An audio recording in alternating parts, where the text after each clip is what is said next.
hormati Bapak dan yang kami hormati Bapak Kepala Desa Sendang Joyo beserta seluruh jajarannya, yang kami hormati Ibu Khadijah dari Puskesmas Lasem, yang kami hormati Ketua KPAD beserta anggotanya, yang kami hormati Ketua BPD beserta anggotanya, yang kami hormati ibu-ibu dari kader PKK, dan yang kami hormati seluruh peserta sosialisasi kegiatan Rakor KPAD.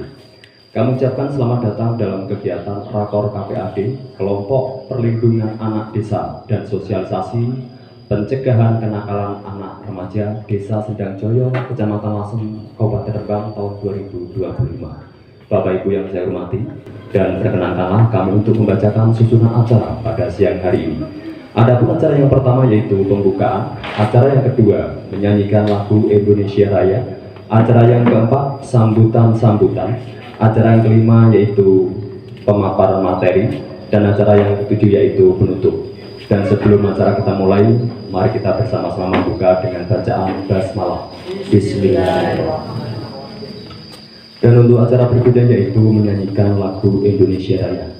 Kami mohon untuk Bapak Ibu untuk berdiri.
Hadirin dipersilakan untuk duduk kembali. Dan untuk acara berikutnya yaitu pembacaan doa yang akan dipimpin oleh Bapak Kornati. Pada beliau waktu dan tempat kami persilakan.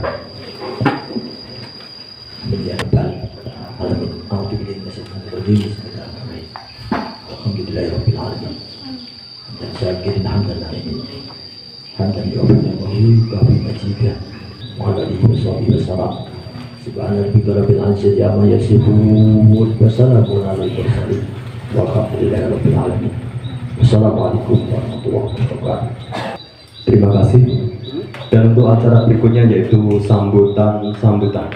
Adapun sambutan yang pertama yaitu sambutan dari Bapak Kepala Desa Sendang Joyo. Kepada beliau Bapak Tarto, waktu sebelumnya kami persilakan. Assalamualaikum warahmatullahi wabarakatuh. Bismillah, alhamdulillah, wassalatu wassalamu ala sayyidina Muhammadin wa alihi washabihi ajmain. Yang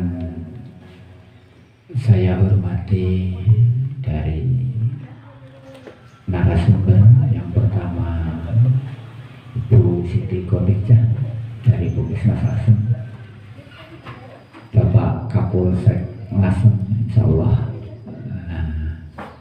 nanti juga rawuh karena tadi izin menyampaikan kepada saya sedikit terlambat karena ada kegiatan Yang saya hormati Pak Babin Kamtibmas Sugeng Rawuh, baru dimulai, belum terlambat nih.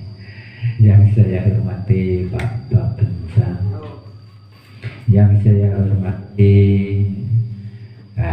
pengurus KPAD, Ibu Yantini sebagai ketua beserta seluruh anggota. Efeknya longing sidik mas. Yang saya hormati Bapak Ketua BPD beserta anggota ya, Bapak Ketua BPD ya. Yang saya hormati peserta lain terdiri dari forum anak desa atau remaja desa sedang saya nih, dari usia TK, SD sampai SMA ya, alhamdulillah. Dan tak ketinggalan Bapak Ibu rekan-rekan perangkat desa yang saya banggakan nih. Pertama, puji syukur alhamdulillah senantiasa kita panjatkan kehadirat Allah Subhanahu wa taala, bahwasanya pada kesempatan pagi hari ini, mohon maaf pagi, sebetulnya acaranya pagi, terus terang Bapak Ibu nih, izin kegiatan kami di pemerintah desa hari ini adalah sehari full. Pagi rakor KPAD, alhamdulillah pagi hari ini kita bisa hadir dengan keadaan sehat walafiat, tidak kurang satu apapun. Salawat serta salam kita haturkan kepada junjungan kita Nabi Muhammad SAW, yang dimana insya Allah nanti kita beserta keluarga kita di yaumil akhir mendapat syafaat dari beliau. Amin. Jadi Bapak Ibu hadirin, adik-adik, yang saya banggakan bahwa pemerintah desa hari ini melaksanakan rapat koordinasi KPAD beserta sosialisasi tentang program-program di dalamnya nih. Salah satunya tadi disampaikan oleh Mbak Mutin tentang kenakalan remaja. Mudah-mudahan sedang jaya remajanya tidak ada yang nakal. Adik-adik tidak ada yang nakal. Nek zamannya sebetulnya kenakalan anak ini tidak semudah ini dikatakan anak ini nakal. Bagi saya anak nakal ini nakal sing piye sih. Karena saya dari dulu itu selalu dikatakan orang tua saya bahwa saya paling nakal gitu. Tetapi saya juga merasa bahwa saya ini dalam koridor tidak melakukan kriminal, yang penting tidak menyeberang dari batas-batas yang kenakalan remaja. Dan saya kira anak yang dikatakan nakal ini nanti jadi disampaikan oleh narasumber-narasumber yang kami hadirkan hari ini, bahwa anak yang dikatakan nakal tuh kalau saya pribadi ya sebetulnya itu menilai bahwa dia punya kemampuan lain sebetulnya ini, punya kemampuan lain, dan ini tidak bisa serta-merta dikategorikan anak tersebut nakal atau tidak, ya memang butuh perhatian khusus lainnya. Saya kira itu. Kemudian dalam kesempatan kegiatan ini bahwa kami memang ingin membina anak-anak desa Sendang Jaya khususnya agar menjadi anak yang berguna nantinya bagi masyarakat desa Sendang Jaya umumnya dan khususnya bagi keluarga masing-masing. Jadi desa Sendang Jaya menyelenggarakan atau berniat untuk membentuk tim KPAD ini, salah satunya adalah desa Sendang Jaya ini menjadi desa yang ramah terhadap anak. Ini salah satunya nih. Jadi kami bukan hanya ngurusi bapak ibu, orang tua, lansia, tidak, termasuk perkembangan anak, perilaku anak ini juga menjadi perhatian bagi kami agar anak-anak yang ada di wilayah Sendang Jaya menuju anak yang berperilaku lebih baik dan bisa bermanfaat, minimal dimulai dari keluarga dan pada umumnya mudah-mudahan bagi desa, bangsa dan negara juga. Saya kira itu yang bisa saya sampaikan pada kegiatan pagi hari ini. Kurang lebihnya saya mohon maaf, yang sebesar-besarnya saya beri. Wabillahi taufiq wal hidayah. Wassalamualaikum warahmatullahi wabarakatuh. Terima kasih atas sambutan dari Bapak Kepala Desa Sendang Joyo. Dan untuk sambutan berikutnya sekaligus pemaparan materi inti yaitu sambutan dari Puskesmas Lasem kepada Ibu Siti Khotijah. Waktu sepenuhnya kami persilahkan.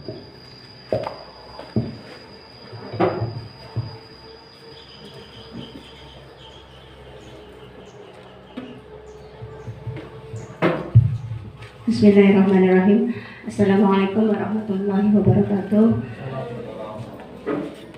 Alhamdulillahirabbil alamin. Puji syukur kehadirat Allah Subhanahu wa taala. Pada pagi hari ini kita semua diberikan kesehatan, sehat jasmani, sehat rohani, sehingga bisa mengikuti kegiatan rapat koordinasi KPAD dan sosialisasi pencegahan kenakalan remaja di Sendang Joyo.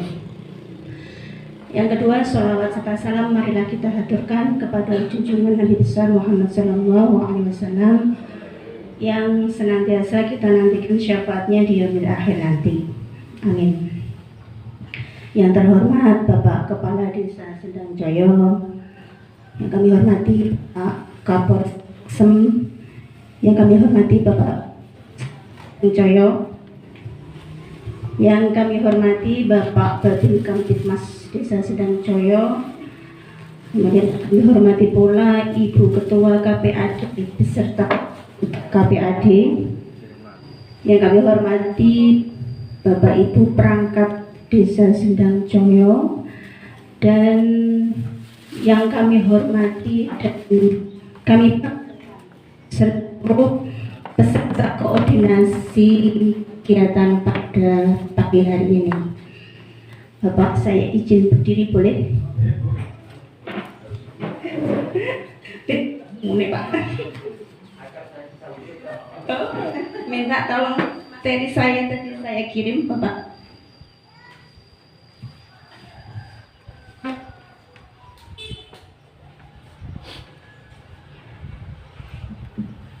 Jadi ya,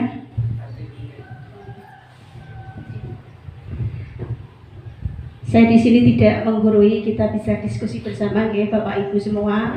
Mungkin apa yang nanti saya sampaikan bisa ditambahi dari Bapak Polisi, Bapak TNI, karena kita saling bekerja sama ya Pak.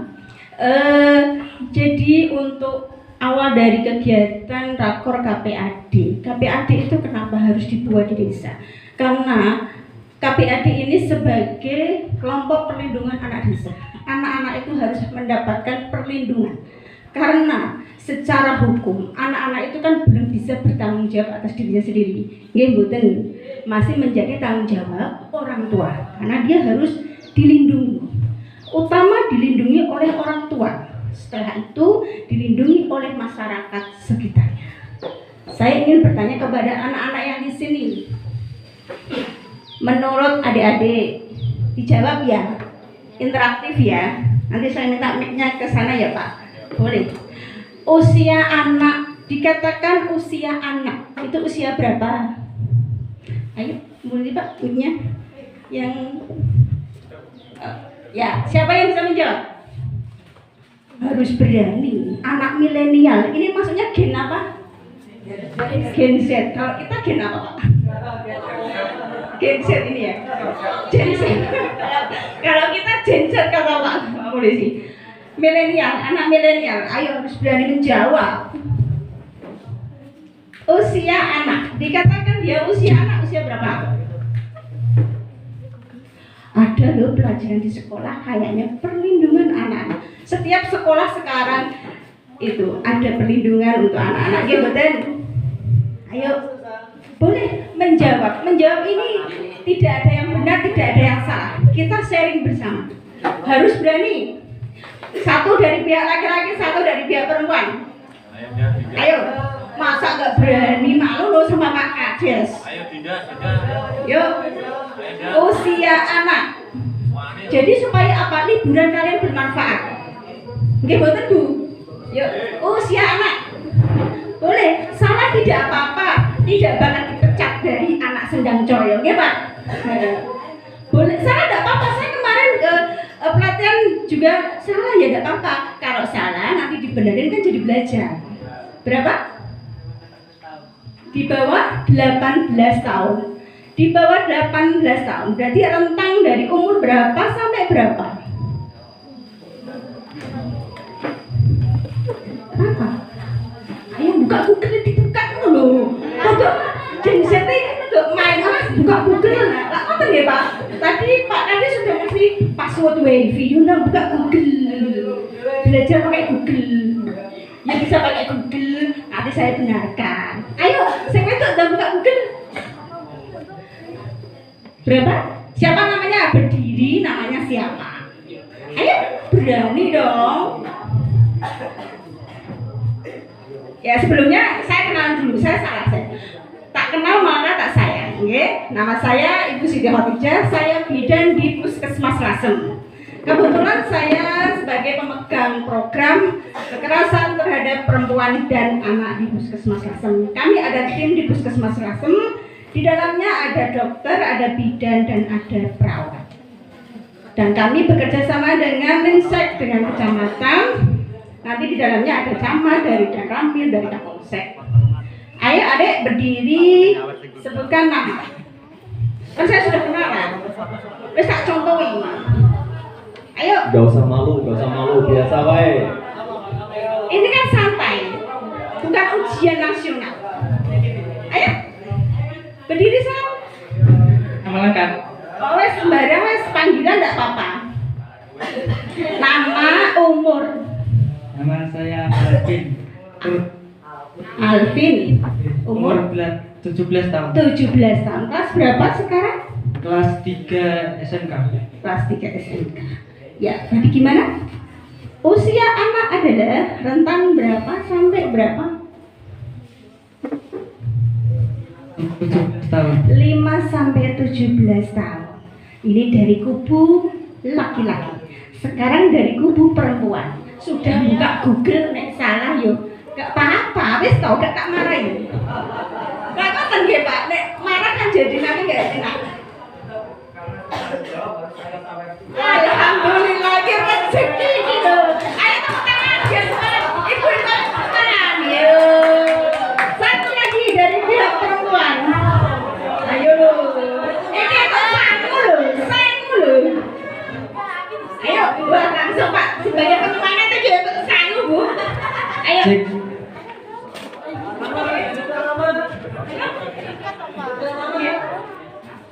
Assalamualaikum warahmatullahi wabarakatuh. Waalaikumsalam warahmatullahi wabarakatuh. Nama Anggar. Anggar. Umur 17 tahun. Umur 17 tahun. Gimana jawabannya? Dari umur 6 sampai 10 tahun. 6 sampai 10 tahun. Tepuk tangan. Tetap disawer boten apa. Nah, ini sekarang anak-anak yang menjawab. Saya juga butuh jawaban dari kelompok KPAD. Karena saya pas pertemuan IFA secara tidak langsung menyampaikan ya Ibu, sedikit menyampaikan tentang kekerasan terhadap perempuan. Monggo, atau Mbak Modin wakilnya. Kelompok jangan Mbak Mudin sama ketua ya, coba ya. Ayo. Tetap tasawer ini. Monggo. Usia anak adalah usia rentang berapa sampai berapa? Masih ingat Ibu mesti. Ibu ini kemarin ikut saya. Ayo. Berapa? Ya monggo. Oh, tidak apa-apa. Sawerannya. Urung jawab pun disawer. Alhamdulillah, berkah barokah Pak Ibu. Ini Assalamualaikum warahmatullahi wabarakatuh. Itu nama saya Naning. Dari tepat sekali. Tepuk tangan. Jadi usia usia anak adalah 0 bulan sampai 18 tahun. Dikatakan 0 bulan berarti di dalam kandungan. Itu sudah dikatakan sebagai anak. Jadi ini perlu diingat ya, ini kesepakatan bersama. Oke. Kemudian saya ingin bertanya kepada anak-anak. Kekerasan terhadap anak, karena ini materinya anak nih, itu jenis-jenisnya apa aja? Anak-anak yang lain, ini nggak sawer nggak apa-apa Pak, ini sebagai info. Atau yang disawer maju lagi. Bukan Pak, bukan bisa Pak. Ini bisa yang jawab aja yang dapat saweran. Ayo. Jadi kekerasan terhadap jenis-jenis kekerasan itu apa? Saya gampang mas, nggak usah dipikirkan sih, dengar moto, mesti tahu. Kekerasan fisik, Iya. verbal, Iya. Boten Pak, iki mah boten jenengan. Nek kula mboten kita saweran iki. Iya betul. Jadi seperti apa contohnya nek verbal? Anak-anak harus tahu. Contoh kekerasan verbal. makian, Verbal perkataan yang menyakitkan. Betul. Membuli, perundungan. Fisik, contoh memukul, menendang, mencubit. Boleh apa tidak? Boleh. Karena apa? Kekerasan apabila dibiarkan, okay, satu menyakiti satu dengan yang lain, okay, boten. Ketika dia tersakiti, kemudian tidak ditolong, dibiarkan, dibully, semakin dibully. Efeknya apa? Ada cacat fisik, ada cacat mental, psikis, kemudian bisa menjadi bunuh diri, dan yang lebih membahayakan, dia menjadi pelaku di kemudian hari. Karena apa? Dia dendam. Aku dibully terus. Akhirnya untuk mengeluarkan yang bully saya tak bully sampai meninggal. Bisa seperti itu. Karena kasus di sosial media banyak ya, seperti itu. Kemudian kita masuk ke materi tentang pencegahan kenakalan anak dan remaja. Jadi tadi usia anak. Sekarang dikatakan usia remaja itu usia berapa? Iya, 10 sampai 18. Di sini semua 10 sampai 18? Iya. Peserta yang hadir ya. Ini remaja. Oke. Oh enggak, ini saya mengajuk anak-anak ini loh Pak, maksudnya gitu loh. Oke. Jadi gini. Jadi remaja sepakat tadi ya usianya 10 sampai 18. Oke. Kemudian kenakalan remaja adalah segala perbuatan melanggar aturan dalam masyarakat yang dilakukan oleh remaja. Kenapa kok ini harus kita berikan? Karena apa? Kenakalan remaja kalau dibiarkan akan meresahkan, satu. Kemudian membuat akibat yang sangat dampak yang tidak enak. Kemudian slide selanjutnya Bapak. Nah, dari WHO pada tahun 2020 menunjukkan bahwa ada 2.000 pembunuhan di kalangan anak usia remaja 12 sampai 29 tahun dan 84%-nya kasusnya dari anak laki-laki. Ini mungkin di luar negeri ya Mbak yang banyak ya. Kalau di sini masih bisa lah kita handle, oke? Okay? Kemudian, nah jenis-jenis kenakalan remaja menurut ahli itu ada 4.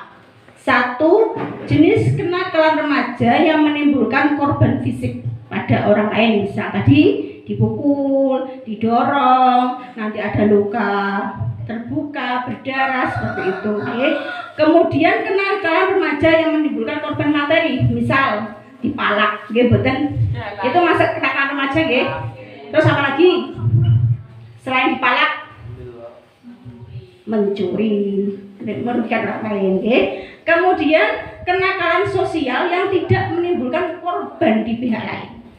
Ini contohnya tidak mengikuti aturan di sekolah, membolos, kemudian bermain game. Jadi kecanduan game itu termasuk di dalamnya. Nggih, ada yang kecanduan game? Bagaimana selama liburan ini? Oke, loh, Mbak Evi ini kata ini Pak ini nggih bariki ya. Jangan ya, jangan sampai. Ini masuk dalam kenakalan remaja. Kemudian merokok. Ada yang merokok?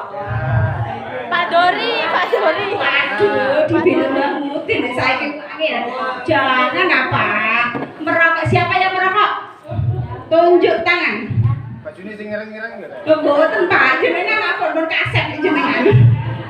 Bajune sing ngereng. Anak-anak ini, ayo siapa yang merokok? Mboten. Alhamdulillah. Ini tak cekel lah mau ada Mbah Mudin lho. Mboten konangan, Bu. Oh, mboten konangan. Lah niki parah. Harusnya tidak boleh merokok. Saya pengen tahu aja yang merokok.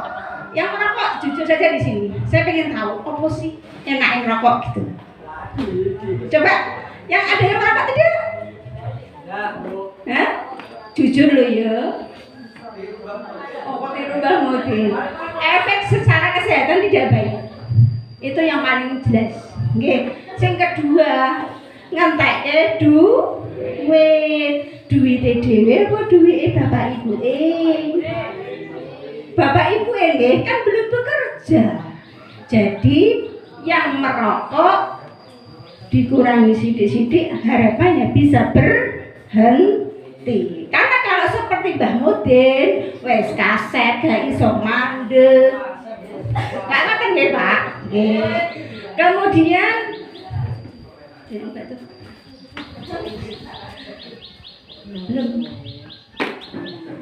belum yang keempat. Kemudian jenis kenakalan yang melawan status. Misal disuruh orang tua tidak mau. Kalau selama liburan atau tidak liburan disuruh orang tua mau atau tidak? Tidak, aku iya lah. Iya, bantu orang tua ya. Tidak apa-apa. Membantu orang tua tidak menurunkan gengsi panjenengan sedaya. Justru menambah pahala. Nggih mboten? Ya, perlu diingat harus membantu orang tua. Kemudian patuh terhadap perintah orang tua dan perintah guru otomatis. Karena keluarga bagi anak-anak ada dua, di rumah dan sekolah. Di rumah kepada orang tua, di sekolah kepada guru. Gitu nggih? Sing neng kene nanti bisa ketular informasi ini. Jadi yang di sini yang diundang sebagai percontohan nanti ya Pak, supaya tidak ada kenakalan remaja. Lanjut. Nggih. Nah, macam-macam kenakalan remaja. Satu, terlibat tawuran. Kemudian bolos sekolah, kabur dari rumah. Kemudian pakai motor nggak punya SIM. Nggak boleh nggih Pak? Ada enggak yang di sini pakai motor nggak punya SIM? Wah, perlu ada penilangan ini Pak. Berarti nggak boleh nggih? Karena SIM aturannya usia berapa? 17. Nggih. Jangan nanti kalau ada apa-apa di jalan yang rugi jenengan dan orang tua, kasihan orang tua. Memang orang tua sekarang pun memang ada yang membebaskan anaknya untuk menggunakan kendaraan sebelum waktunya. Tapi tidak bisa ya. Satu karena nek kasar ya hati-hati. Nek belum ya lebih baik diajari setelah usia 17. Kemudian menonton video atau gambar porno. Ada enggak? TKP. Contoh Bu. Apa itu? TKP. Gak boleh nggih. Secara agama dosa mboten. Nah, wis jelas nggih, itu saja dosa. Jadi perlindungan jenengan ketika ada gambar porno dan lain sebagainya dosa. Karena pertanggungjawabannya kepada Allah. Engko nek dosa kan berarti yo gak sida mlebu surga. Selamat ta? Nggih. Kemudian merokok, mabuk-mabukan ada? Enggak ada. Enggak ada ya? Ya, aman. Kemudian menggunakan obat-obat terlarang. Gak kenal Bu. Kenapa? Gak kenal. Gak kenal. Alhamdulillah. Semoga tidak sampai sini ya Pak. Oke. Kemudian balapan liar. Kemudian terlibat judol. Itu juga termasuk. Kemudian hubungan seksual bebas. Ini yang paling berbahaya. Kalau bagi pihak laki-laki tidak ada bekasnya. Kalau ada perempuan ada bekasnya seumur hidup. Dan yang lebih memalukan apabila terjadi kehamilan yang tidak diinginkan. Nggih? Karena hamil itu tidak iso ditutupi Bu. Karena wetenge tambah gede, gak mungkin hamil kok wetenge tambah cilik. Jadi bakale konangan. Arep ditutupi kaya apa? Mesti konangan nek hamil. Itu nggih. Kemudian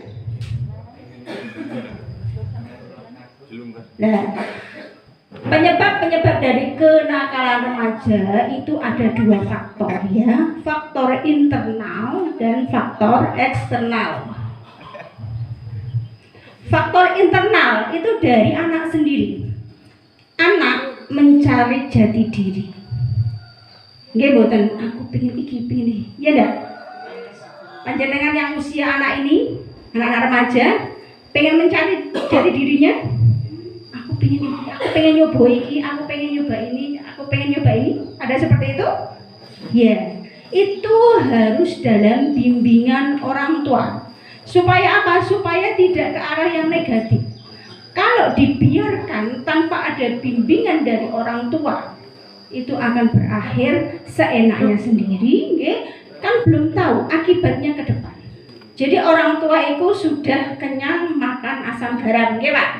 Nah, makan asam garam itu karena sudah tahu efek samping dari hal-hal yang akan dilakukan bila yang dilakukan itu tidak baik. Tapi usia remaja egoisnya biasanya sangat tinggi. Nggih mboten? Nek dikandani manut wong tua mboten rada ngeyel sithik ora? Sithik ae lho, rada ngeyel sithik pengin mempertahankan pendapatnya. Ya. Ya betul, itu memang sifat dari anak. Itu tidak dipungkiri. Anak zaman dahulu dengan zaman sekarang berbeda. Anak zaman dahulu belum ada teknologi yang masuk seperti sekarang ini. Teknologi gadget sekarang luar biasa. Begitu jenengan buka YouTube, jenengan ketik apa itu langsung buka apapun informasi bisa didapat di situ, baik yang baik ataupun yang buruk. Oke? Kemudian saya mau tanya kepada anak-anak, panjenengan punya HP? Semua punya. Dikunci? Iya, dikunci. Orang tuanya tahu apa tidak? Tidak tahu dan tahu.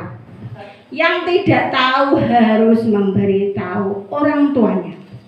Karena pengalaman saya mencoba membuka YouTube Kids. Saya scroll terus, saya penasaran, ini jadi benar-benar bukit buat anak atau tidak. Setelah saya scroll, masuk di dalamnya pornografi Bu, dan dikemas dalam bentuk kartun. Gak ketok, sekilas nonton kartun, padahal di situ adalah pornografi. Kita sebagai orang tua pun harus mengetahui kunci sandi anak-anak kita. Wajib. Saya membolehkan anak saya membawa HP, kunci harus saya tahu. Kalau tidak tahu, tidak usah pakai HP. Jadi orang tua kita harus tegas. Tegas ini untuk apa? Untuk melindungi anak-anak kita. Kemudian faktor eksternal. Jadi di luar dari anak itu sendiri. Nah,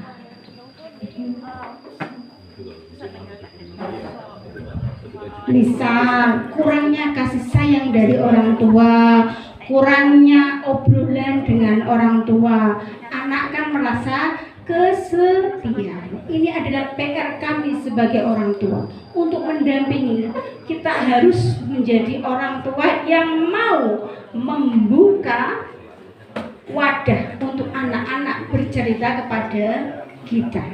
Nggih. Nek anak-anak gak curhat mbek wong tua, terus curhate mbek sinten?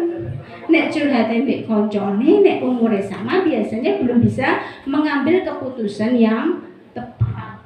Sering ngobrol sama orang tua nggih? Sering boten? Sore karo dola. Dalem? Karo dola ngobrolnya. Dola. Oh cici.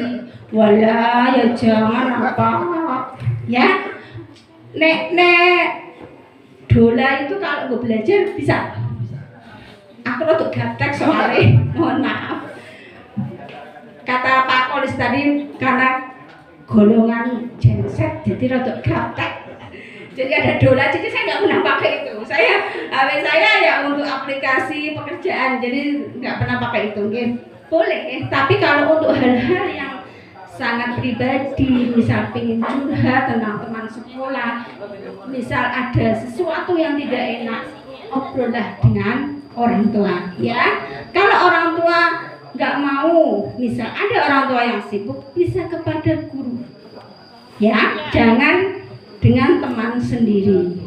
Kemudian minimnya ilmu agama, karena tidak pernah diajari agama yang baik. Insya Allah di sini enggak ya. Jadi tidak ada rambu-rambu secara agama yang melindungi panjenengan dalam kehidupan ini.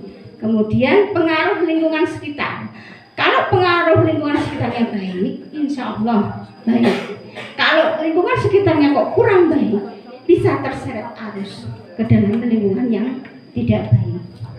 Kemudian ini adalah PR bagi kita, bagi orang tua, bagi guru. Satu yaitu membekali anak dengan ilmu agama. Sering-sering dinasihati dengan cara yang baik, dinasihati dengan ilmu agama. Kalau melakukan seperti ini, akibatnya seperti ini, seperti itu. Ini PR bagi kita, bagi orang tua. Kemudian sebagai orang tua pun harus tegas dalam mendisiplinkan aturan. Antara ayah dan ibu itu harus sama aturannya. Jangan ibu tidak boleh, ayah boleh. Nanti anak akan bingung. Jadi orang tua keduanya harus berperan aktif secara sinergi supaya anak tidak bingung. Kemudian mengendalikan diri. Ketika anak curhat, kita dengarkan dengan baik. Kemudian cari solusi. Solusi dibicarakan dengan baik-baik, tidak dengan marah-marah. Karena kalau solusi dengan marah-marah, otomatis anak akan menolak karena egoisnya muncul. Gimana? Nah, itu PR buat kita ya Bu. Kita kadang capek ya Bu, emosi ya harus. Memang anak belajar, orang tua pun tetap harus belajar. Sama-sama kita. Saya juga harus belajar. Saya berdiri di sini bukan menjadi yang baik, tidak. Kita sama-sama belajar. Oke. Kemudian meluangkan waktu untuk anak. Ketika liburan, ketika ibu free, tidak sibuk, ngobrol bersama anak. Karena curhat ibu dengan anak itu lebih baik daripada curhat anak dengan anak. Curhat anak dengan media sosial, itu kan efeknya kurang baik. Jadi intinya sama-sama belajar. Kita sebagai orang tua, panjenengan sebagai anak, sama-sama satu menurunkan ego masing-masing. Sama-sama belajar untuk mau meluangkan waktu bersama supaya terjadi hubungan yang harmonis antara orang tua dengan anak. Karena kenakalan remaja dimulai hubungan yang tidak harmonis antara orang tua dan anak. Betul atau tidak? Nah, kemudian saya mendapatkan pesan dari Bu Dokter kami, Bu Dokter Windy selaku pemegang KTPA, bahwasanya jika panjenengan melihat adanya kekerasan, baik itu terhadap perempuan, baik itu terhadap anak, jenis-jenis kekerasan tadi, mohon untuk dilaporkan. Karena secara hukum kalau ada kekerasan, usia anak itu harus dilaporkan tanpa adanya delik aduan. Nggih, mboten nggih Pak. Laras mboten Pak Polisi. Siap. Laras nggih. Anak tidak usah ada delik aduan ya, bisa dilaporkan bebas oleh siapapun? Tidak. Iya. Tidak. Harus ada pelaporan resmi dari orang tua. Ya. Nanti kita akan bekerja sama. Umpamanya pokoknya gini, dengan adanya pelaporan itu akan melindungi korban. Korban kalau dibiarkan itu dia menjadi rendah diri, kemudian secara nanti akan bermasyarakatnya kurang baik, takutnya dia menjadi pelaku ya di kemudian hari, itu yang paling membahayakan. Kemudian di Kecamatan Lasem sudah ada rumah aman yang ditunjuk oleh Dinas Sosial, adanya di kantor Kecamatan Lasem ruang penyuluh KB. Jadi kalau ada kekerasan bisa dilaporkan di situ. Oke, mari kita sayangi diri kita, sayangi anak-anak kita, sayangi lingkungan sekitar kita supaya menjadi lingkungan yang kondusif, aman buat semuanya, baik aman buat anak, aman buat keluarga, dan aman untuk masyarakat. Dari saya cukup sekian, kurang lebihnya mohon maaf. Apabila ada yang kurang nanti bisa ditambahkan yang lain. Kalau untuk masalah pelaporan nanti lebih jelas kepada Bapak Kapolsek. Kita sebagai mitra, kami sebagai nakes nanti hanya memeriksa untuk pelaporan dan lain-lain ke kepolisian. Terima kasih. Wassalamualaikum warahmatullahi wabarakatuh.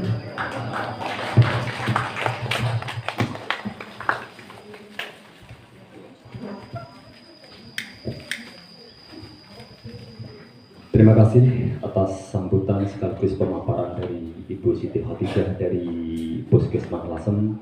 Dan sebelum acara kami lanjutkan ke sesi berikutnya, apakah dari semua paparan yang disampaikan Ibu Siti Khadijah mungkin ada yang perlu ditanyakan? Kami persilahkan sebelum kami lanjutkan dari Bapak Kapolsek. Mungkin ada pertanyaan dari peserta? Tidak. Oke, baik. Baik, Bapak Ibu yang saya hormati, untuk sambutan berikutnya yaitu sambutan dari Bapak Kapolsek Lasem kepada Bapak AKP Mohsafiin Karim, kami persilakan.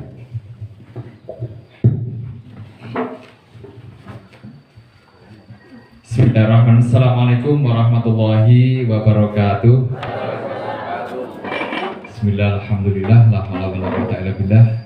Yang terhormat Bapak Kepala Desa Sendang Joyo serta perangkat desa, yang kami hormati Bapak Dan Ramil Lasem atau yang mewakili, yang kami hormati dari Kepala Puskesmas dan mewakili Bu Khadijah yang hormati Ketua TPPKK Desa Sendang Joyo, terus para kader, tokoh masyarakat, agama, terus adik-adik sekalian yang kami hormati. Yang pertama paling utama, sudah ngantuk belum ini? Marilah kita senantiasa bersyukur ya, mudah-mudahan rasa syukur kita ini, nikmat kita akan selalu bertambah. Langka, jarang kesempatan mungkin adik-adik dan semuanya bersilaturahmi untuk kegiatan sosialisasi masalah bukan kenakalan, ya ampun kenakalan. Kalau saya lebih cenderung anak yang aktif. Kalau kenakalan ini kita sudah menjas, artinya memang anak, orang menyampaikan anak nakal, tapi saya lebih senang menyampaikan anak yang aktif, membutuhkan perhatian lebih daripada kita semuanya. Artinya mari kita sama-sama arti kenakalan ini kita rubah dan kita lebih senang menyampaikan anak aktif yang butuh perhatian. Karena anak itu namanya anak di masa remaja itu butuhnya pasti punya brand. Punya brand artinya punya merek, saya ini loh, kan seperti itu ya adik-adik, betul tidak? Saya ini loh, dan ingin membuktikan. Biasanya anak-anak itu tetap ingin membuktikan sesuatu kepada yang lain, baik itu kepada temannya, kepada lingkungannya, kepada orang tuanya. Itulah anak. Karena saya juga pernah di KBU Narkoba, kebetulan memang salah satu perkembangan anak adalah biasanya dia ikut-ikutan ke teman-temannya punya band. Mari kita sama-sama ke semuanya ya. Sebelum nanti ke materi, kalau tadi sudah jelas, sudah panjang lebar dari Puskesmas Bu Khadijah, jelas sekali itu hampir sama di bullying.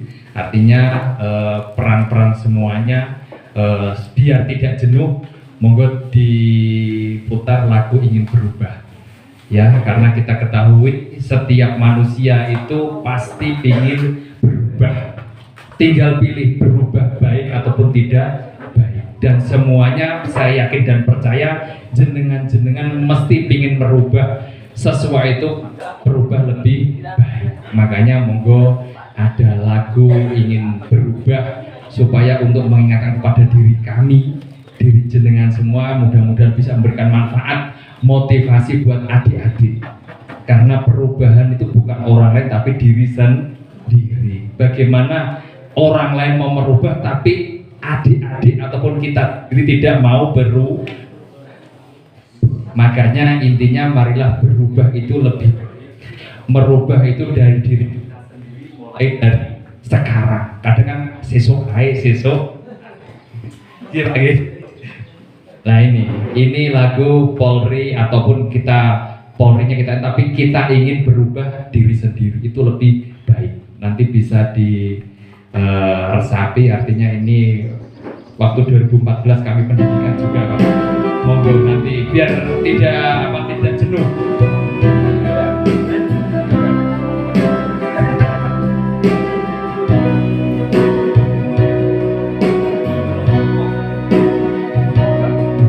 Di suatu ketika terbesit suara hatiku menggema. Ayo di atas.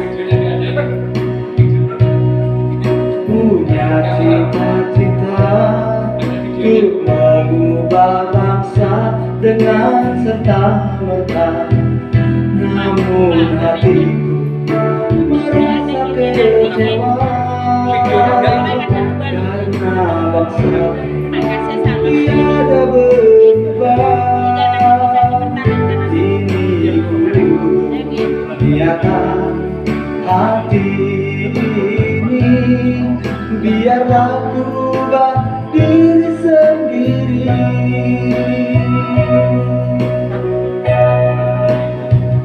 Ku mulai dari diri sendiri, mulai dari yang paling kecil. Takkan pernah aku menunda-nunda, kan mulai saat ini juga. Beginilah harusnya diri kita, bila ingin bangsa ini berubah. Sedikit ya, artinya apa? Kadang kita ingin berubah kan? Kadang ingin merubah cita-cita suatu bangsa ini lebih baik. Kita ketahui saat sekarang ini banyak masyarakat kita sendiri kadang merasa banyak yang tidak puas gitu. Tapi bagaimanapun jangan kita hanya menuntut untuk kepuasan bisa merubah negara ini, tapi kita merubah dari diri kita. Artinya mudah-mudahan perubahan dari diri kita ini bisa bermanfaat untuk negara. Itu yang lebih penting. Kadang kita kecewa, kadang kita resah, kan betul nggih? Iya kan, kecewa dengan seperti apa situasi kondisi, apalagi mungkin adik-adik kita semuanya melihat dunia medsos seperti apa, kan betul nggih? Artinya marilah perubahan-perubahan itu jangan menunggu semua berubah lebih baik, tapi bagaimana merubah mulai dari diri kita.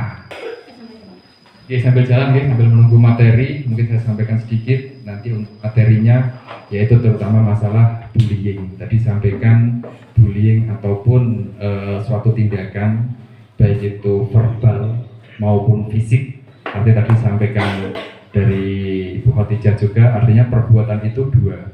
Yang pertama itu perbuatan verbal ataupun perbuatan yang non fisik ataupun fisik, di mana bullying itu sesuatu yang menyakitkan. Ini seperti itu, perbuatan yang menyakitkan baik itu secara fisik maupun non fisik yang dilakukan oleh seseorang kepada sekelompok orang lain yang lemah. Biasanya kan seperti itu. Artinya bullying itu bisa dilakukan satu atau lebih orang dengan menyakitkan ataupun membuat rasa takut. Kita ketahui saat sekarang ini sebenarnya bullying itu sudah dari dulu ada, tapi kadang kan kita bahasa keren sekarang ini kan bullying.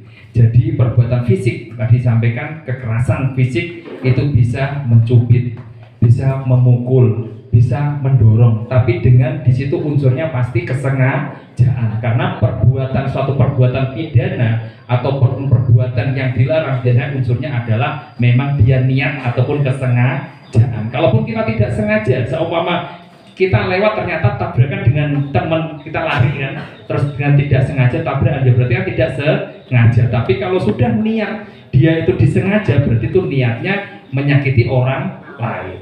Jadi sampaikan. Terus yang kedua, yang non fisik, yang verbal. Non fisik itu artinya apa? Perbuatan-perbuatan kita sekarang kita ketahui bisa dengan nama buruk atau diwadili, sehingga orang itu teman kita itu dia malu karena mungkin dia punya cacat A ataupun dia nama bapaknya B, dia disebut orang tuanya sehingga anak itu malu, bisa juga.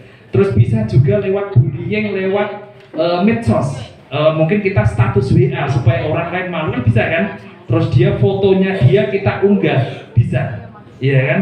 Bisa. Terus kita sengaja mengajak teman-teman lain untuk tidak ataupun menjauhi si A atau si B, bisa juga. Makanya kita saat sekarang ini marilah kita sama-sama harus peka, berempati, walaupun kita suatu saat akan kangen, akan rindu teman-teman kita. Makanya di masa-masa sekolah, masa-masa remaja, disitulah adik-adik betul-betul harus bisa berteman dengan baik, karena teman di situ selamanya akan diingat. Bagaimana teman saya dulu kelas 1, kelas 2, bagaimana saya diperlakukan di sekolah, bagaimana saya diperlakukan di lingkungan di luar sekolah. Oh, biasanya saya diajak bareng orang tuanya. Biasa kalau saya belajar dikasih makan seperti dulu kan, seperti itu Bu G. Kalau kita belajar bersama, orang tuanya juga mendukung, lingkungan juga mendukung. Tapi kalau di sini mendukung nggak Bu? Mendukung ya, saya yakin didukung. Artinya marilah peran-peran lingkungan, peran-peran orang tua sangat penting. Kita mengingatkan anak-anak kita bukan tugas dari orang tua sendiri, tapi saya mengajak untuk peran lingkungan. Artinya apa? Oh, ini anak-anak sudah jamnya harus belajar. Anak masih di pos kampling ataupun di tempat-tempat main, ya monggo kita sama-sama ayo do mlebu, do belajar. Artinya kita mengingatkan kalau teman-teman bapak-bapak dan ibu-ibu mengajak do bubar do Bali, harusnya do sembahyang, do belajar. Artinya lingkungan juga mengajak, mengedukasi untuk lebih baik. Karena kita sekarang kan ala wong wis dulan-dulan karepmu ora ana anak. Tapi bukan menjadikan edukasi kepada anak. Nah, ini perkenalan nggih. Lanjut. Nah, ini nama jelas Muhammad Afi'i Karim. Lanjut. Lah ini lahir besar kecil di Ngemplak ya adik-adik ya.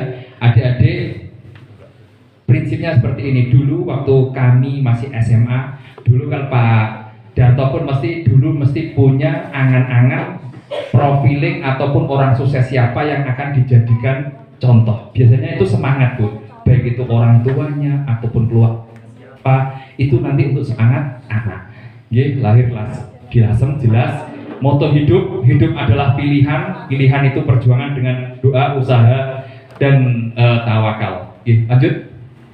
Nah, ini sekolah kami adik-adik, motivasi kami juga sekolah seperti adik-adik di MI Nasriyah SMP 2, terus SMA Negeri 1 Lasem, terus kuliah di Papua. Karena alhamdulillah dulu hidup, kenapa saya sampaikan hidup pilihan? Kalau saya dulu memilih di Jawa terus, belum tentu mengedukasi saya lebih baik dari sekarang. Lanjut. Saya 16 tahun Pak di Papua Pak. Lanjut. Lah ini sekolah kami, mohon izin Pak Karmanto, di Maba Polri tahun 2000, alhamdulillah diterima. Jadi saya kepada semuanya, saat masuk TNI atau Polri ataupun masuk apa saja, tolong dipersiapkan putra-putrinya dengan siap. Bukan kadang saya mengedukasi, jangan terus nek mlebu caranya ini jangan. Artinya bagaimana bisa proses untuk bisa menjadi seperti itu yang lebih baik. Kalau adik-adik mau TNI, mau Polri, siapkan fisik, siapkan belajar, siapkan semuanya. Jangan kalah mau ono sing ngewangi ataupun sing bantu, jangan. Artinya lebih bagus menyiapkan betul-betul bagaimana kita bisa menyiapkan fisik kita, menyiapkan otak kita. Oke, lanjut. Nah, ini riwayat amanah, artinya saya di Polda Papua sejak tahun 2000. Saya merantau 98, alhamdulillah 2000 diterima jadi polisi. Terus setelah sekian lama 2014-2015 masuk ke Polda Jateng. Banyak kesempatan saya untuk belajar di tempat-tempat. Makanya saya motivasi kepada adik-adik, jangan berhenti belajar. Artinya kami pun sudah masuk polisi, banyak kesempatan untuk menduduki ataupun di tempat-tempat mana saya tidak pernah tidak semangat lah. Artinya dimanapun saya bertugas bisa manfaat. Intinya seperti itu. Okay? Banyak sekali. Lanjut. Nah, ini kami masih diberikan kesempatan waktu kejuruan perwira, ini masih 16 di Serpong, 2019 di Megamendung, terus 2022 di Purwokerto. Artinya apa? Adik-adik tetap semangat. Oh, saya masih belajar. Oh, yang sudah jadi kerja saja masih belajar, masih meningkatkan kemampuan, apalagi saya. Kalau ada kesempatan les-les, ada kesempatan untuk bisa belajar dengan yang lain, belajar dengan yang lain. Tadi sampaikan jaga kesehatan, jaga fisiknya supaya jadi orang sukses. Lanjut. Itu perkenalan. Bentar itu pas adzan berhenti dulu.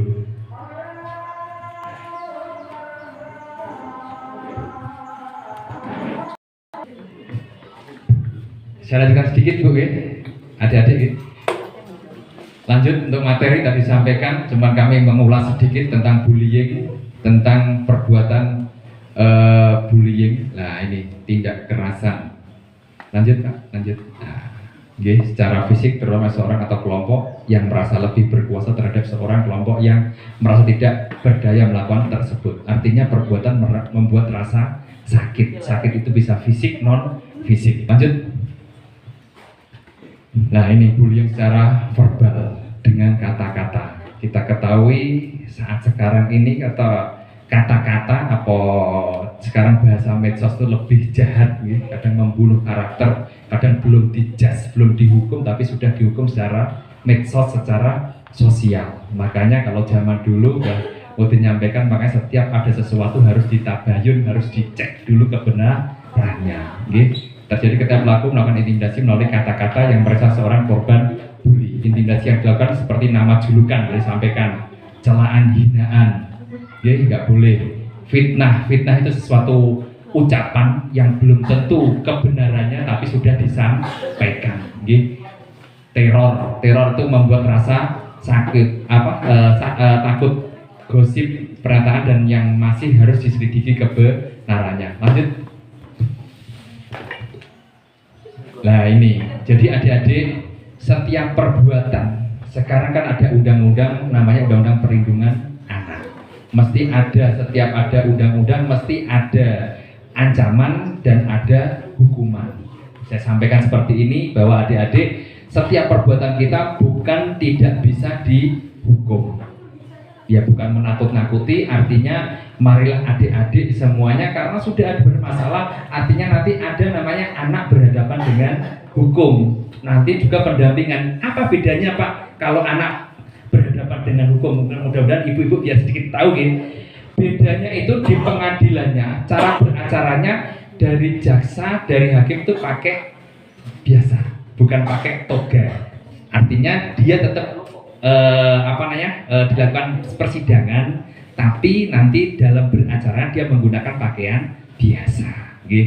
Kenapa anak? Biasanya anak kan bisa. Yang pertama di restoratif justice, artinya berupaya untuk dipertemukan, diselesaikan. Kalau memang enggak, untuk hukum adalah yang terakhir daripada apabila tidak ada titik temu. Itu pun nanti hukumannya bisa dikembalikan ke anak, ke orang tua, bisa dikembalikan atau rehabilitasi ke anak itu loh Bu. yang untuk yang permasyarakatan anak. Itu pun nanti harus ada penelitian terhadap anak. Sudah pernah di sini juga, artinya dari lingkungan, dari sekolah, dari kepala desa, mesti penelitian anak itu juga ada.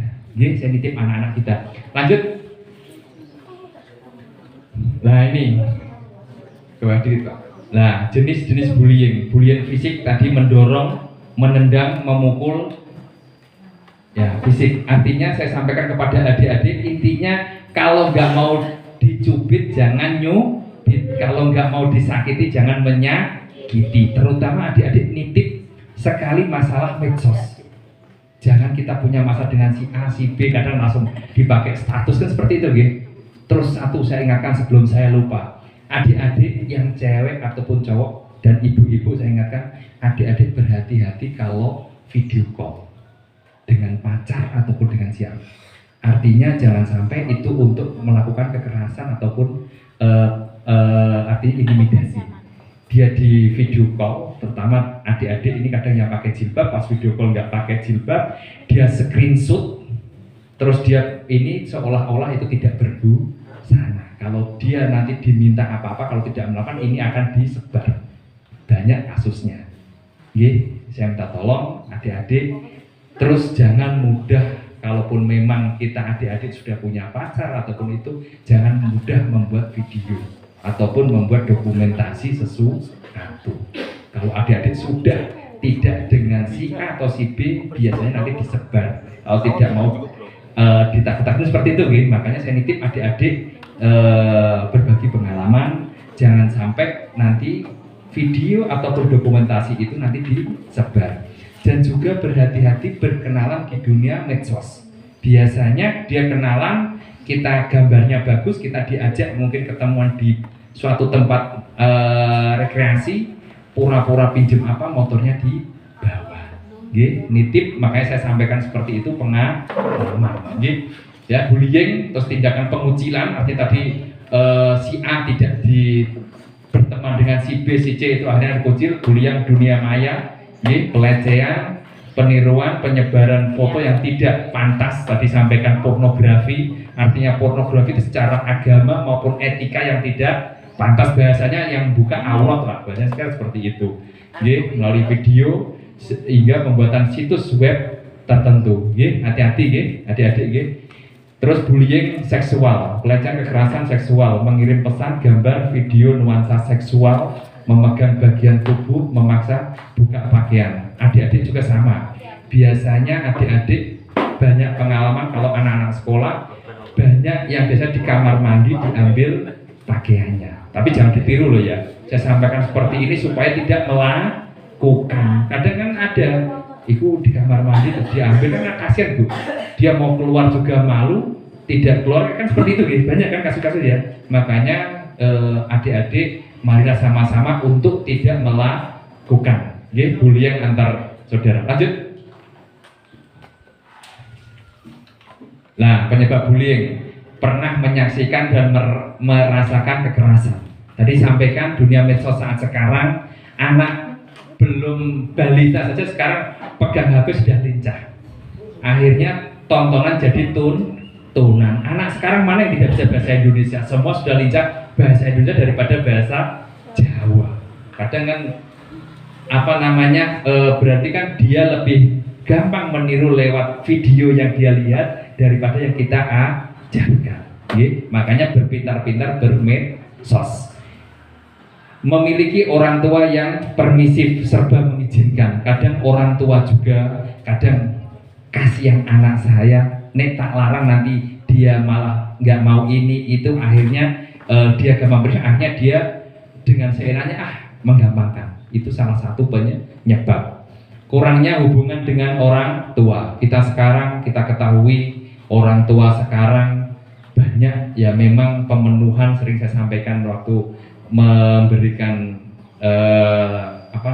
ngisi ataupun tuh, orang tua lebih banyak bagaimana dia mengisi secara fisik, pemenuhan secara materi. Yang penting anakku bisa sekolah, yang penting kebutuhannya saya tak cukupi, tapi kebutuhan batiniah. Kadang namanya anak tadi saya sampaikan sering pingin punya perhatian lebih. Saya minta tolong kepada orang tua kita kalau memang mau berangkat yang pinter, yang jangan nakal, kadang sepele, tapi itu sudah membuat dia nanti terbentuk. Oh dia nek ono koncone gak duwe dikei ya, nek koncone jangan nakal mbek koncone. Kadang kan kita jarang, yang penting pas sekolah ya wis anu pura kan ngoten nggih.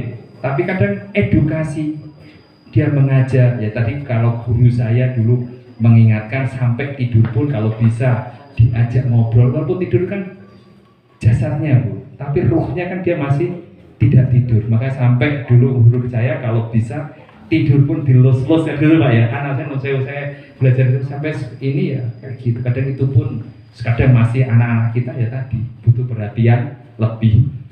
Terus tidak memiliki rasa percaya diri, kebiasaan mengejek orang lain. Kadang kan ejek-ejekan itu kadang kelihatannya biasa, tapi nanti kemarin beberapa minggu yang lalu kami ada di sekolah juga mengisi, alhamdulillah sudah teratasi ya, gara-gara memang kita ketahui namanya keluarga, namanya masyarakat, ada yang punya dan tidak punya, kadang guyonan, tapi namanya orang tidak punya itu lebih sensitif, tersinggung, akhirnya anak itu tidak mau sekolah. Itu alhamdulillah kami kemarin sudah dorong, sudah kami motivasi, akhirnya sekolah itu mau sekolah lagi. Memang jujur Bu, orang tidak punya itu sensitif. Bagaimana kadang kita guyonan jadi tenangan, karena saya juga merasakan. Tapi ketidakpunyaan ataupun pas-pasan lah bahasanya, jadikan motivasi, bukan jadikan kekurangan. Kalau dibilang saya belajar, sering saya ceritakan sedikit, saya juga tidak pernah mimpi bisa alhamdulillah diberikan amanah seperti ini. Orang tua saya itu bukan cuma alhamdulillah kerja itu materi radiator Pak, ngoloi radiator, materi radiator. Ibu saya itu ngocei kacang sampai kadang tangannya itu ngelupas-ngelupas, sama dulu masih jubah gitu. Orang tua cuma nyampaikan, nak yang penting ke pinter, iso luweh kowong tuh, kan seperti itu Bu. Artinya apa? Kita motivasi anak-anak kita itu kita tangisi, bukan kayak ada diopo karmu, bukan. Artinya nah nek iso sing pinter, nek iso ngeluwehi kowong tuamu. Ya tadi pernah guru sedikit berbagi guru saya yang pertama, bagaimana anak-anak kita mudah-mudahan jadi anak solehah. Bagaimana yang pertama mesti cari Mbah Mutin rezeki halalan thayyiban. Yang kedua carikan pendidikan yang agamis. Yang ketiga mesti kita bagaimana menjauhkan dari maksiat. Karena salah satu guru saya itu dulu halalan thayyiban, bagaimana carikan guru-guru itu minta berkah dari para guru. Saat sekarang orang-orang pintar banyak, tapi orang yang cari berkah itu jarang, ilmu laku. Kan lebih banyak anakku yang penting tak pinter no, tapi cari berkahnya, mudah-mudahan pinternya yang berkah itu yang jarang. Lah itulah yang saat sekarang saya sendiri Monsewu sampai sekarang alhamdulillah kalau bisa 1 bulan sekali paling lambat ya disuwanke dibintakan doa pada alim ulama yang mudah-mudahan artinya ke atas. Artinya seperti itu, betul gitu ya. Artinya saya sendiri kadang ya Allah, saya sendiri Bu, lebih dari itu kadang hati kita kadang kok belajar seperti ini ya enggak itu. Akhirnya ya kita minta doa, mudah-mudahan hati kita loh Kanjeng Nabi saja hatinya dicuci sampai berapa 3 kali gitu.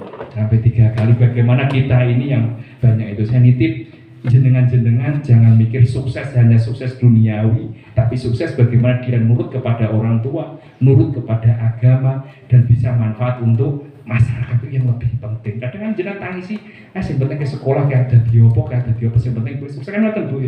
Tapi kita berpikir ya Allah, makanya jenengan lihat di YouTube penyesalan Habibie. Kalau saya suruh memilih, kan nonton gitu. Nah itu monggo. Lanjut, tidak dibekali pendidikan empati. Ya makanya dari itu, dari jenengan-jenengan anak itu mesti dari orang tua. Terutama ibu-ibu sing anak itu kan ditangisi ibu itu mesti luluh. Kalau al-jannatu tahta aqdamil mahat, yakin tidak percaya kalau orang anak itu kalau sudah ditangisi ibunya mesti nah iso aja mulai bengi malah mulai isu. Jadi kan ngoten kan, makanya kadang kan malah mulai isu, yang penting kuncinya di sok dhuwur. Nggih wonten juga, ngoten niku nggih wonten. Artinya kita mengedukasi ya wis piye didongakno ditangisi. Jenengan ibaratnya duwe sepeda motor, nek sepeda motor rusak mesti sing digawa kan nggone dealer apa nggone bengkel lho Bu. Dan jenengan kadang mau critakno wong liya gak critakno pangeran. Dan kadang jenengan curhate nggih Pak Mbah. Sering hati kadang curhate ning wong liya dhewe kadang nggih padha dicurhati padha nangis bareng. Ngoten nggih. Ya saya nangis bareng. Makanya ya kudu untuk diri saya sendiri kadang ya Allah, wong sing gawe pangeran. Kita ini bentuk ikhtiar.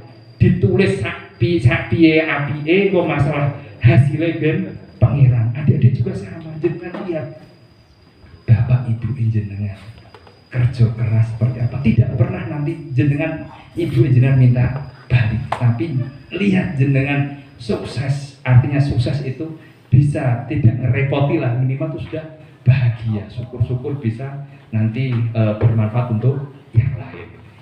Tidak mendapatkan apa yang mereka mau, menggunakan kekuatan fisik untuk mengintimidasi, nggak boleh ya adik-adik, lanjut. Nah ini apa yang harus kita lakukan apabila kita menjadi korban bullying? Laporkan kepada orang dewasa yang bisa dipercaya. Saya di sini kalau orang dewasa lebih cenderung pertama yaitu orang tua, jangan orang lain dulu. Dan orang tua pun saya nitip, tolong dicek betul. Jangan kita emosi, jangan kita terbawa dengan keadaan. Permasalahannya apa sih? Dan saya harus bagaimana? Gitu. Kan ngerti nggak? Orang-orang terus dilabrak, ternyata kita nggak pernah tahu permasalahannya. Ditanya baik-baik lah, piye nek mau masalahe, kok iso nganti ngono lah, kowe piye kono piye, kan ngerti nggih? Sudah berapa lama? Yang kedua, abaikan upaya bullying dengan sikap cuek. Artinya kalau kita memang dibullying, jangan kita nanti kita malah tanggapi ataupun malah kita membalas. Kalau nek membalas berarti bedanya saya dengan dia, apa kan ngoten itu? Kita orang kejelekan, kita balas kejelekan kan berarti sama-sama jelek. Nah makanya kita berjalan tegak dengan dagu terangkat, hindari konfrontasi fisik, berlatih menunjukkan sikap percaya diri, wis nyantai aja. Kita menunjukkan kebaikan, menunjukkan bahwa kita bisa itu lebih baik. Nah, diceritakan pengalaman bullying yang kamu rasakan kepada orang yang dipercaya, terutama orang tua. Kalaupun ada anak-anaknya dibullying di lingkungan ataupun di sekolah juga, komunikasikan langsung dengan wali kelas ataupun kepala sekolah, minta pendampingan, terutama guru BP. Kalau memang perlu dari kepolisian ataupun dari sekarang di kecamatan ada tim perlindungan anak, kita bisa dampingi juga. Artinya batas-batas mana yang bisa nanti dilakukan. Nanti dari Korwil Bidijika juga mesti nanti mendampingi. Alhamdulillah kemarin juga kami dari Korwil Bidijika langsung kita dampingi, alhamdulillah juga bisa itu. Jadi kadang kalau bullying, tolong jangan langsung kita ceritakan kepada orang. Kenapa? Jangan sampai nanti masa bisa terselesaikan gara-gara nanti itu karena jadikan malu. Mulai kok wadul biasanya ya, ngono kok cerita, karena seperti itu. Makanya kita harus pinter-pinter siapa yang harus kita sampaikan. Jangan sampai nanti malah kita nanti apakah ketemuannya bisa di sekolah atau di ini, supaya nanti anak ini orang lain ono kok rame-rame kan ngeten itu gitu. Nah seperti itu. Lanjut. Nah, mengatasi bullying, tunjukkan prestasi. Artinya apa? Kita kadang orang melihat lemah. Dulu sisi negatif saya mungkin adik-adik bisa cek ataupun jenengan tanya, saya tuh dari sekolah dulu orang pendiam karena malu juga. Saya pemalu juga. Artinya apa? Memang tahu diri, sadar posisi. Nah, tapi kita membuktikan yang terbaik itu cambuk buat kita. Cambuk buat kita. Artinya cambuk buatnya untuk lebih baik. Terus jalin pertemanan dengan banyak orang. Lebih bagus sudah banyak berteman saja. Karena kita kalau banyak teman nanti rezeki itu ada saja. Gitu loh. Tumbuh rasa percaya diri, tidak terpancing untuk melawan. Jadikan bully sebagai penyemangat untuk sukses. Jangan menunjukkan sikap takut atau sedih. Laporkan kepada pihak yang berwenang. Silahkan dikomunikasikan, baik itu dengan Bapak Kepala Perangkat, Bapak Kepala Desa. Pasti Bapak Kepala Desa akan menyampaikan kepada kami dan akan mengambil langkah-langkah. Intinya bagaimana anak ini tidak minder, tidak takut, dia sakit, dia tidak percaya diri, akhirnya nanti untuk tidak bisa sukses. seperti itu. Karena kalau sudah minder dia terus sakit, dia mesti nanti untuk sukses lebih susah. Lanjut. Nah, mengapa tidak melapor? Nah, ini biasanya khawatir dianggap lemah, khawatir bullying semakin meningkat, terus memalukan, khawatir dibuang dari kelompoknya. Itu orang kenapa sering tidak melapor dibullying. Lanjut. Dampak negatif bullying, mengalami depresi atau kecemasan, meningkatkan perasaan sedih dan kesepian. Ibu-ibu bisa melihat anak saya kok kebiasaannya biasanya dia ceria, kok diem, dia murung, tidak mau bermain dengan temannya. Itu mesti ada permasalahan. Permasalahan. Dengan pada kebiasaan makan, tidur, dan kehilangan ketertarikan pada aktivitas yang sebelumnya, mesti nanti kalau sudah males, nanti dia untuk berbuat baik sudah males, untuk belajar males, untuk berteman juga males. Baik, mempengaruhi masalah kesehatan, dan setelah kesehatan pasti menurun masalah prestasi. Lanjut. Nah, ini sudah selesai, artinya saya nitip pada kita semuanya supaya mudah-mudahan bullying itu tidak terjadi di lingkungan kita. Karena ini sudah siang, sudah kelihatannya sudah kerucuk, udah kok gak barbar ya, adik-adik kan gitu ya, dia kok gak barbar ya.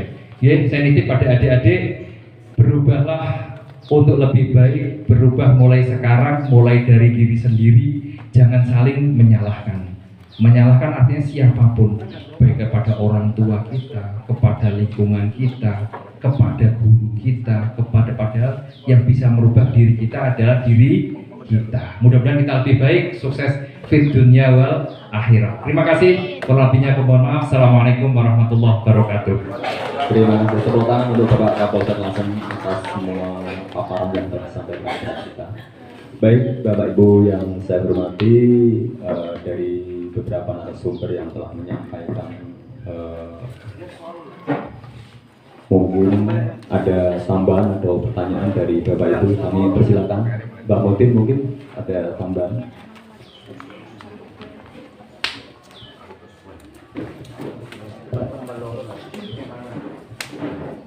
Oke. Assalamualaikum warahmatullahi wabarakatuh. Mohon izin Bapak Ibu, terutama Pak Desa dan Polsek di situ. Ini saya numpang sekaligus di numpang forum ini Bu KPAD, karena kemungkinan di perjalanan yang akan datang ini pasti kita akan membentuk FAD, yaitu Forum Bapak Desa. Maka dalam forum lapor KPAD ini, anak-anak yang kita datangkan ini suatu waktu dibutuhkan menjadi anggota FAD. FAD ini langsung saja saya minta langsung bisa ini sudah saya mintai nomor HP sekalian ini. Kalaupun tidak harus pada itu acara, namun ini sebentar lewat saja. Suatu waktu nanti kita membentuk forum anak desa. Anak-anak siap ya, yang belakang anak-anak ya siap ya, misal nanti dipanggil oleh KPAD atau desa, anak-anak yang hadir dan sudah ada nomor HP-nya, nanti kita buat sebuah kelompok ya, nanti kita membuat forum. Karena melihat perkembangan sekarang ini perlu kita bentuk sebuah forum anak, agar nanti kita penyampaian ini tidak hanya ini sebatas sosialisasi pencegahan, tetapi harus kita langsung bisa kita ke anak sekalian ini. Artinya apa yang mesti mereka keluhkan bila mana terjadi hal yang ada di desa, kesabaran jalan keluarnya, apa nanti yang bisa kita berikan, kegiatan-kegiatan apa yang bisa kita berikan. Seperti itu Pak Ibu semuanya. Oke, anak-anak siap ya. Terima kasih, ini tabiat dari saya. Mohon maaf saya ini. Makanya saya buat grup sesuai dengan nomor ini. Saya sudah clear anak dari perdukuhan ada 3 anak, ada 3 anak. Jadi ini sebanyak ada 12 anak. Saya sudah mengantongi nomor HP-nya. Kita buat grup forum. Suatu hari kita akan kita temukan. Betul. Mohon maaf, saya kiri karena ada kekurangan. Mohon maaf. Assalamualaikum warahmatullahi wabarakatuh. Monggo Pak, kamu.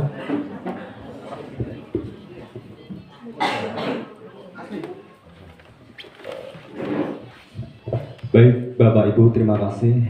Demikian tadi seluruh rangkaian acara pada siang hari ini dan alhamdulillah acara telah berjalan dengan lancar. Dan marilah kita tutup acara pada siang hari ini dengan bacaan hamdalah. Alhamdulillahirabbil alamin. Sekian dari kami. Wassalamualaikum warahmatullahi wabarakatuh.